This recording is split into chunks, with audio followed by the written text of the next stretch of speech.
My husband was allergic to dairy, couldn't go near anything with milk in it. Our first year of marriage, I made him a milk pudding by mistake. He lost it, asked me if I was trying to kill him. After that, not a single dairy product ever crossed our threshold again. Then tonight, at his promotion banquet, he took a full glass of milk from his assistant's hand and drank every drop. I wasn't surprised. I turned and said a divorce agreement in front of him. Every friend and relative at the table rounded on me at once. Morton grabbed the glass and flung the milk straight into my face. Lottie noticed I'd been drinking too much and poured me a glass of milk for my stomach, out of kindness. And you lose your mind over that? She's married, Paula. She has a child. You're really going to sit here and act jealous of a married woman? I let out a quiet laugh, turned, poured another glass of milk, and placed it in front of him. Since you love it so much, go on, drink up. Morton's eyes dropped to the glass in my hand. His jaw tightened. Then he slapped it out of my grip, and it shattered across the floor. I drink at those dinners for work, for you, so you can have a better life. You don't give a damn about that. But the second I have one glass of milk to settle my stomach, you're waving divorce papers in front of everyone? Murmurs rippled down the table. Heads shook. Someone near the back muttered loud enough for me to hear. We all know how hard Morton works. He drinks himself into stomach bleeds at business dinners just to provide for Paula, and this is how she repays him? Morton's famous for how good he is to his wife. I heard he specifically hired a married assistant with a kid so Paula wouldn't have anything to worry about. Lottie Galloway stepped forward, eyes glistening with practiced hurt. Paula, I'm married. My baby is a year old. How can you still be jealous of me? I just saw his stomach was bothering him and poured him some milk to help. If that upsets you, I won't do it again. That's all. I raised my hand and wiped the milk from my face. The sour sweet smell punched into my nose and my stomach rolled. I slapped the divorce papers flat on the table. Once we're divorced, you can pour him milk any way you want. It'll be none of my business. When Morton saw I meant it, he snatched the papers from my hands, ripped them down the middle, and threw the halves on the floor, his face dark with fury. I'm not agreeing to a divorce. This is all because I drank a glass of milk Lottie poured? Fine. I won't touch anything she gives me ever again. Happy now?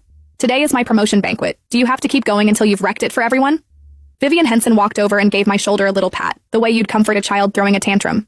Paula, sweetie, you're a housewife. You need to know when enough is enough. If you actually go through with this, you'll never find another man half as good as my brother. Not if you searched for the rest of your life. My mother-in-law fixed me with a cold glare. You've been married to Morton for 3 years. He won't even let you set foot in the kitchen. Every morning he gets up early to cook your breakfast before work. Every night he comes straight home and makes you 3 dishes and a soup. He won't even let you wash a single pair of his socks. You're his wife, and while he's out there wrecking his health for his career at those dinner tables, you don't bat an eye. But the second his assistant pours him 1 glass of milk, you throw a fit about divorce? Are you even human? Her words landed, and I felt every gaze in the room settle on me like a weight, open, undisguised contempt. I looked down at the milk stains still drying on my clothes, and the backs of my eyes burned. In everyone's mind, landing Morton Henson was the luckiest thing that had ever happened to me. The man every wife wished she'd married. 3 years of marriage and he'd handled nearly every chore, kept me sheltered like a hothouse flower. And the whole time, this so-called perfect husband was making my life a joke. My gaze hardened. I pulled up the divorce appointment on my phone and sent it to Morton. Whether you agree or not, I'm ending this marriage. Tomorrow morning, 10 o'clock, the courthouse. Show up, or I file for divorce through the courts. Morton froze for a beat, then softened his voice and reached for my hand, coaxing me the way you'd calm a child mid-tantrum. Come on, I know you're just jealous. You want me to prove I care. I promise. From now on, I won't drink anything anyone else pours for me. Only yours, okay? My stomach turned. I pulled my